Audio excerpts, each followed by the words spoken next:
ప్రభుత్వం వైఎస్ జగన్మోహన్ రెడ్డి గారు దాదాపు 404,35 రూపాయలు ఖర్చు పెట్టి ఒక అతిపెద్ద బాబాసాహెబ్ అంబేద్కర్ విగ్రహాన్ని నెలకొల్పడం ఈ భారతదేశంలోని ప్రజలకు, ముఖ్యంగా తెలుగు ఉమ్మడి రాష్ట్రాల్లో ప్రజలందరికీ తెలిసిన విషయమే.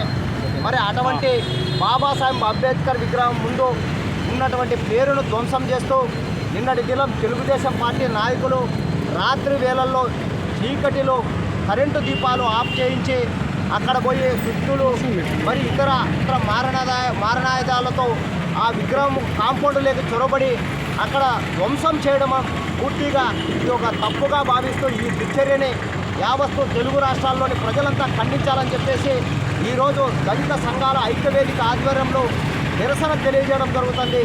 మరి బాబాసాహెబ్ అంబేద్కర్ గారు ఈ దేశానికి భారత రాజ్యాంగాన్ని రచించి అందిస్తే ఆ రాజ్యాంగ పరిపాలనలో కొనసాగుతున్నటువంటి కేంద్ర రాష్ట్ర ప్రభుత్వాలు మరి అదే బాబాసాహెబ్ అంబేద్కర్ని అవమానపరిచి కించపరిచే విధంగా దళిత గిరిజనులు మరియు బహుజనులు మనోభావాలు దెబ్బతీసే పద్ధతిలో నిన్నటి రాత్రి జరిగినటువంటి ఒక దారుణ దుశ్చర్యని పూర్తిగా ఖండిస్తున్నామని చెప్పేసి ఈ సందర్భంగా తెలియజేయడం జరుగుతుంది. మరి గతంలో కూడా తెలుగుదేశం పార్టీ అధికారంలోకి వచ్చిన క్షణంలోనే వివిధ ప్రభుత్వ కార్యాలయాల్లోనూ మరియు ఇతరత్ర సముదాయాల్లోనూ పేర్లు తొలగించే క్రమంలో బహిరంగంగానే చుట్టూలు, గొడవలు, గొడ్డళ్ళు లాంటి మారణాయుధాలతో ధ్వంసం చేయడం జరిగింది. మరి అదే కాక నిన్నటి దినం ఈ రాష్ట్రంలో ఒక బ్లాక్ డేగా పూర్తిగా ఎస్సీ, ఎస్టీ, బీసీ, మైనార్టీ వర్గాలను దెబ్బతీసి వాళ్ళని అవమానపరిచి కించపరిచే పద్ధతిలో జరిగినటువంటి సంఘటనలు మేమంతా ఖండించాలి, దీనికి నిరసన వ్యక్తం చేయాలి. దీనికి కారకులైనటువంటి వారిపై SC, ST atrocity act case కూడా నమోదు చేయాలని చెప్పేసి ఈ సందర్భంగా తెలియజేయడం జరుగుతుంది.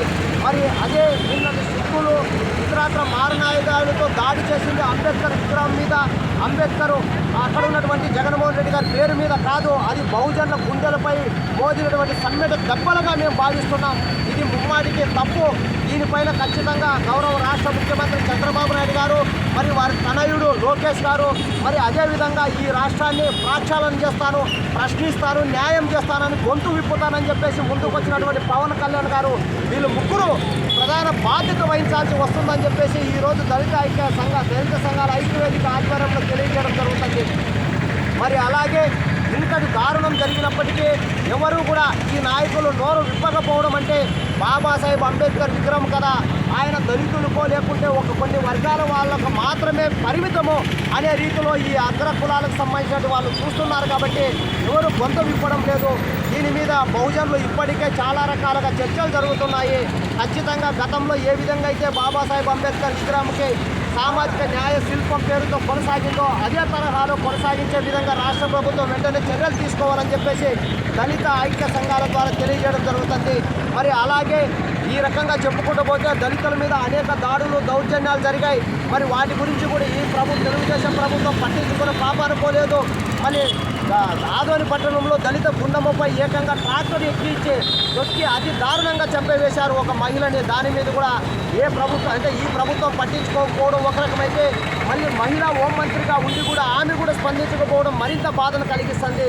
మరి నంద్యాలలో ఒక చిన్నారిపై వాల్మీకి వాసంతిపై అత్యాచారం చేసి హత్య చేస్తే ఇప్పటి వరకు నిందితులను అరెస్ట్ చేసినామని చెప్తున్నారే కానీ వాళ్ళను ఎక్కడ ఆ శవం ఉంది, మరి ఆ బాలిక ఆనవాళ్ళు కూడా ఈ ప్రభుత్వం పసిగట్టలేకపోతుంది.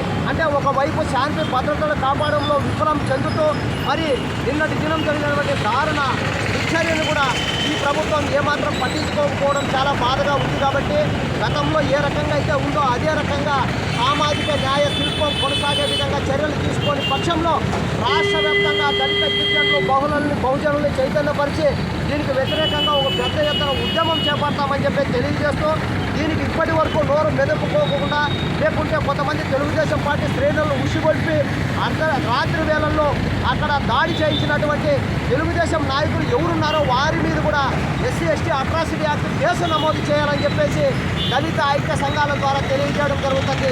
మరి అలాగే దీని మీద వెంటనే తొందరగా నిర్ణయం తీసుకొని యథావిధిగా కొనసాగించకపోతే మాత్రం పెద్ద ఎత్తున ఉద్యమాలు కూడా సిద్ధపడతామని చెప్పేసి మరోసారి తెలియజేయడం జరుగుతుంది. జేబీ.